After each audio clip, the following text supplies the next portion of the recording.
Welcome to my Chanel Katie English Info. Please subscribe, like, and share. Thank you. Hello guys, this is Khurshid Ansari from Katie English Info.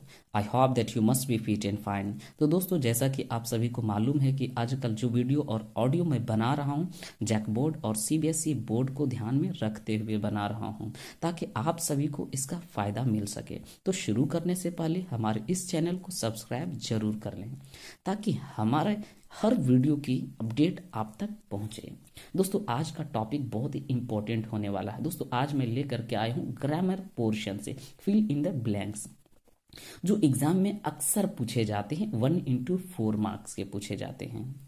और दोस्तों, ये मैं बिल्कुल CBSE के द्वारा जो simple papers जारी किए गए मैं बिल्कुल उसी से पूछ रहा हूँ। मैं ये सारे मैं बता रहा हूँ ताकि आप सभी को बनाने में आसानी हो। तो आइए देख लेते हैं। हमारा पहला फिल इन द ब्लैंक्स है you dash consult the the sources if you need group of synonyms for those. दोस्तों, यहाँ पर ऑप्शन है आपका A had to, B need to, और सी यूज टू, और डी माइट। अब दोस्तों, यहाँ पर ध्यान देना, यू के बाद आपका फिल इन द ब्लैंक्स है। अगर हम लगाते हैं you might consult the the sources, तो दोस्तों यहाँ पर सेंटेंस बिल्कुल नहीं आ रहा है। मीन्स आप शायद ही परामर्श कर सकते हैं या कंसल्ट कर सकते हैं, और चूंकि इसमें इफ इस्तेमाल किया गया है तो दोस्तों यहाँ पर हम बिल्कुल यूज नहीं कर सकते हैं माइट को।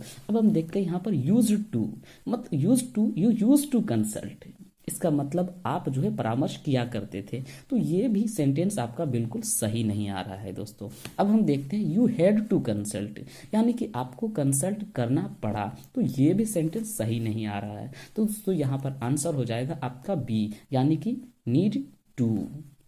दोस्तों, अब हम ध्यान देंगे कि दोस्तों यहाँ पर ये क्या बताना चाहता है। दोस्तों, इसको हिंदी में हम यूं कह लेते हैं कि यदि आपको उन शब्दों के पर्यायवाची शब्दों के समूह की आवश्यकता है तो आपको थिसॉरस से परामर्श की आवश्यकता है। आइए दोस्तों, ले लेते हैं next fill in the blanks. Next है हमारा everybody dash keen to participate in the upcoming नुक्कड़ नाटक। अब ध्यान देंगे दोस्तों, यहाँ पर एवरीबॉडी डैश कीन यहाँ पर दिया हुआ है। दोस्तों, यहाँ पर एवरीबॉडी क्या है, एक सिंगुलर प्रोनाउन यानी कि इंडेफिनिट प्रोनाउन के रूप में इस्तेमाल किया गया है। दोस्तों, अगर एवरीबॉडी से ये बोध होता है, सिंगल का बोध होता है, तो दोस्तों यहाँ पर हमारा ऑप्शन है आर, हैज, इज और वर। तो दोस्तों यहाँ पर एवरीबॉडी एक इंडेफिनिट प्रोनाउन है और ये सिंगुलर है, तो हम आर का इस्तेमाल नहीं कर सकते हैं। दोस्तों, यहाँ पर एवरीबॉडी हैज कीन हम नहीं भर सकते हैं। अब दोस्तों यहाँ पर वर का भी इस्तेमाल नहीं हो सकता है, तो यहाँ पर सही हो जाएगा आपका everybody is keen to participate in the upcoming नुक्कड़ नाटक। तो यहाँ पर ऑप्शन आपका हो जाएगा सी, बिल्कुल सही होगा। अब दोस्तों, इसको कंप्लीट हिंदी में जान लेते हैं कि ये क्या बताना चाहता है। दोस्तों, ये बताना चाहता है कि आगामी नुक्कड़ नाटक में भाग लेने के लिए हर कोई उत्सुक है। अब दोस्तों आइए ले लेते हैं नेक्स्ट थर्ड एग्जांपल ले लेते हैं। The good news is that dash volunteers dropped out this month than the last two।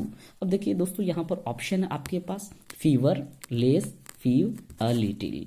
अब दोस्तों यहाँ पर ध्यान देना है कि हमें भरना कहाँ पर है। तो पहले सेंटेंस को पूरा देख लेते हैं।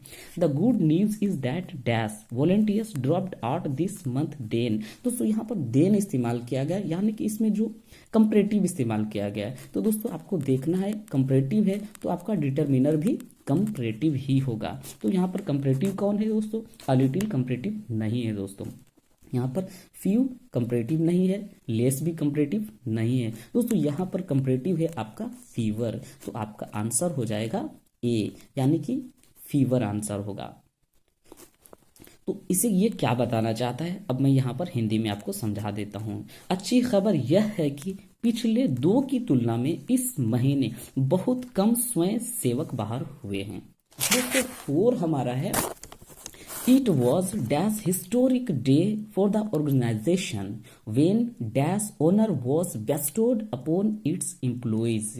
अब दोस्तों यहाँ पर ध्यान देना है, यहाँ पर आर्टिकल भरना है। तो दोस्तों आपको पता है कि आर्टिकल की जो डिसीजन होती है ये बिल्कुल लेटर के आधार पर नहीं होती है दोस्तों, ये साउंड के आधार पर होती है, यानी कि ध्वनि के आधार पर होती है। तो दोस्तों यहाँ पर लिखा हुआ है इट वॉज हिस्टोरिकल। अब यहाँ पर ध्यान देंगे दोस्तों कि हिस्ट्री, अगर हम हिस्ट्री लिखे तो ये हा से शुरू होता है, यानी कि ये कंसोनेंट है। तो दोस्तों कंसोनेंट में हम आ का प्रयोग करते हैं, तो यहाँ पर हो जाएगा आपका आ हो जाएगा।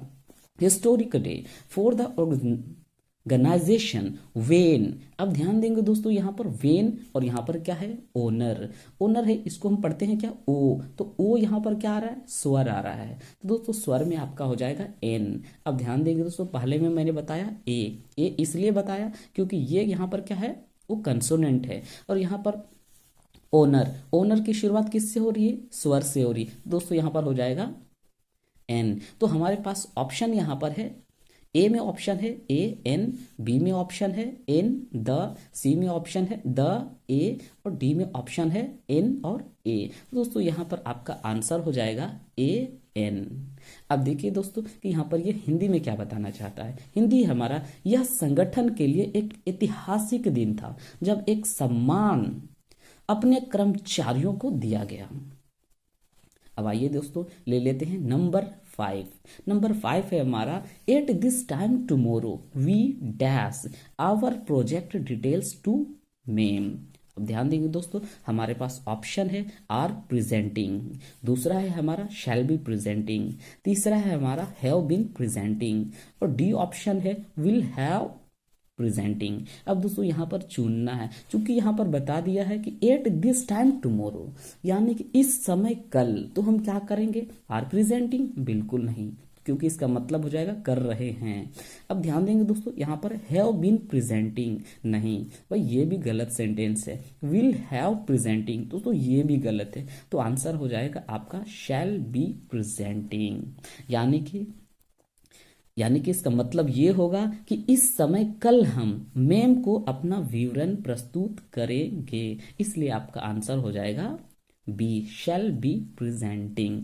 तो दोस्तों मुझे आशा है कि ये वीडियो आपको बहुत ही अच्छे ढंग से समझ में आ गया होगा। Thank you.